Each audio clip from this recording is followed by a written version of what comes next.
এই বিষয়টা যেহেতু আপনি জানেন, আপনি আমাকে দেখে ফেলেছেন, আপনার মধ্যেই সীমাবদ্ধ রাখবেন স্যার। আর কেউ যাতে এই বিষয়টা না জানতে পারে, প্লিজ স্যার, রিকোয়েস্ট রইল। আমি নয় তোমার কথা শুনে কিছু বললাম না, কিন্তু কলেজে কেউ যদি তোমার এই অবস্থা দেখে তাহলে তোমাকে কিছুই বলবে না?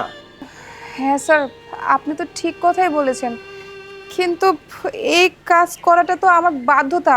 এই কাজ করা ছাড়া তো আমার অন্য কোনো উপায়ও নেই। তাছাড়া কিছুদিনেরই তো ব্যাপার স্যার।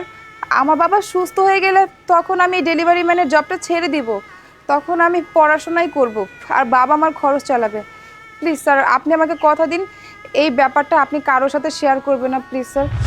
হ্যাঁ, সব ঠিক আছে, কিন্তু তুমি তো লেখাপড়া করছো, তোমার লেখাপড়া খরচ যা লাগে সব কিছু আমি দেবো।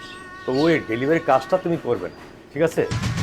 না না স্যার, আপনি আমার শিক্ষক, আর আমার শিক্ষক হয়ে আপনি আমার পড়াশোনার খরচ কেন বহন করবেন? আমি আমার পড়াশোনার পাশাপাশি এই কাজটা ভালোভাবে করতে পারছি, আমার কোনো সমস্যা হচ্ছে না, তাই আপনি কোনো টেনশন নিয়েন না স্যার। যেহেতু আমি টিচার, ছেলে পেলে লেখাপড়া করুক সেটা আমি চাই। আর যতদিন পর্যন্ত তোমার বাবা সুস্থ না হবে ততদিন পর্যন্ত তোমার লেখাপড়ার খরচ যা লাগে সব আমি দেবো। জানেন স্যার, আমি না সবসময় শুনতাম শিক্ষকরা বাবার সমতুল্য হয়, আর সেটা আপনাকে আজকে নিজ চোখে দেখে প্রমাণ পেয়ে গেলাম। আপনার